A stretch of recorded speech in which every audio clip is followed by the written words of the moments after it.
10 common phrases that people with low emotional intelligence. Welcome to Wisely Put, where we explore insights that can truly transform your life. In this video, we'll explore 10 common phrases that people with low emotional intelligence often use without realizing their impact. By understanding these phrases and their alternatives, your own emotional intelligence can improve your interactions with others. We've all encountered situations where someone's words left us feeling hurt, misunderstood, or frustrated. Often, these moments stem from a lack of emotional intelligence. But what exactly is emotional intelligence, and why does it matter? Emotional intelligence, or EQ, is the ability to understand, use, and manage your emotions in positive ways. It helps you communicate effectively, empathize with others, overcome challenges, and diffuse conflict. In essence, it's a key ingredient in building meaningful relationships and navigating social complexities. Here are 10 phrases. Calm down. How many times have you heard someone say this when you're upset? While it might seem like a logical suggestion, telling someone to calm down often has the opposite effect. It can come across as dismissive and invalidating, potentially escalating the situation instead of diffusing it. Why doesn't it work? When someone is emotionally charged, they need to feel heard and understood. Telling them to calm down ignores their emotional state and can make them feel like their feelings aren't valid.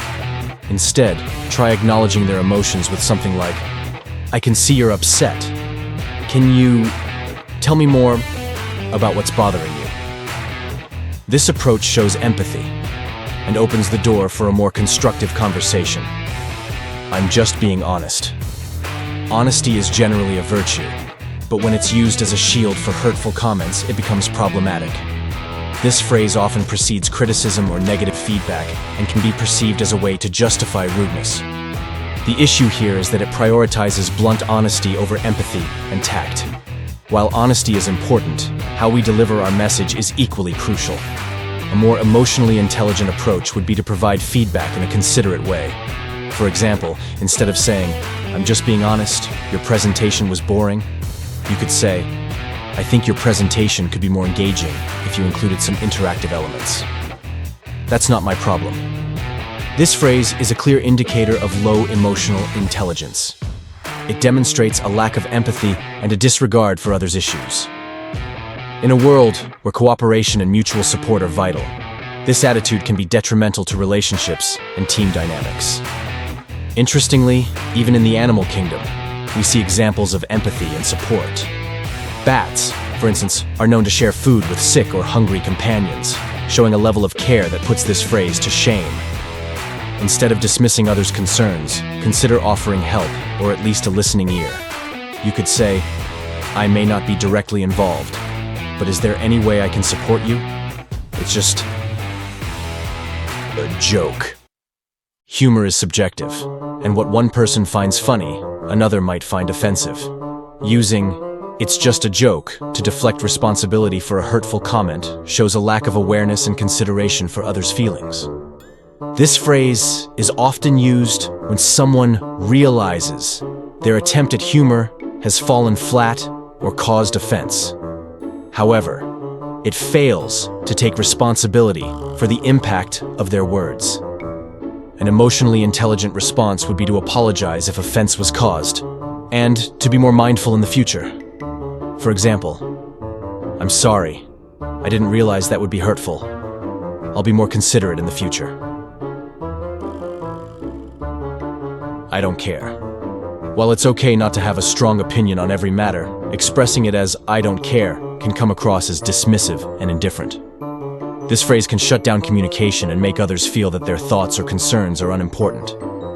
Instead of using this phrase, try saying something like, "I don't have a strong preference on this. What do you think?" This keeps the conversation open and shows respect for the other person's input. "You always," or "you never." These absolute statements are rarely accurate and often lead to defensiveness. They oversimplify complex situations and can make the other person feel attacked or misunderstood. For example, saying, "You never help with the housework," ignores any instances where the person has helped and puts them on the defensive.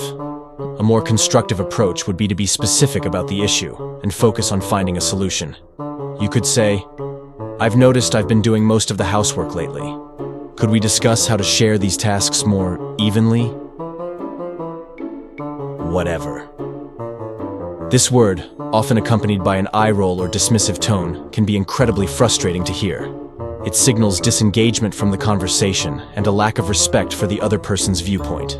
Instead of using whatever when you're frustrated or don't agree, try to remain engaged in the conversation.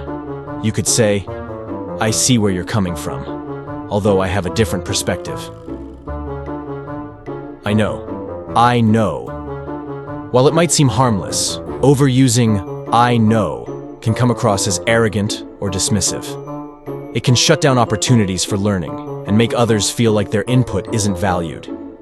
Instead of quickly saying, "I know," try responding with phrases like, "That's an interesting point," or "I hadn't considered it from that angle before." This shows you're open to new perspectives and willing to engage in meaningful dialogue. I don't need your help. Independence is admirable, but refusing help outright can be counterproductive. It can discourage others from offering assistance in the future and might make you miss out on valuable support or insights. A more emotionally intelligent response would be, "Thank you for offering. I'll let you know if I need any assistance." This shows appreciation for the gesture and keeps the door open for future collaboration. It's all your fault. Blaming others is perhaps the clearest sign of low emotional intelligence. It shifts responsibility away from oneself and fails to acknowledge the complex nature of most situations. Instead of pointing fingers, focus on problem solving. You could say, "Let's figure out what went wrong and how we can prevent it in the future." This approach encourages collaboration and maintains respect in the conversation. In conclusion, emotional intelligence is not about never making mistakes or always saying the right thing. It's about being aware of the impact of our words and actions and striving to communicate in a way that respects others' feelings and perspectives. By avoiding these 10 phrases and adopting more emotionally intelligent alternatives, you can significantly improve your relationships and interactions. Remember, every conversation is an opportunity for growth and understanding. As the renowned psychologist Carl Rogers once said, "The curious paradox is that when I accept myself just as I am, then I can change."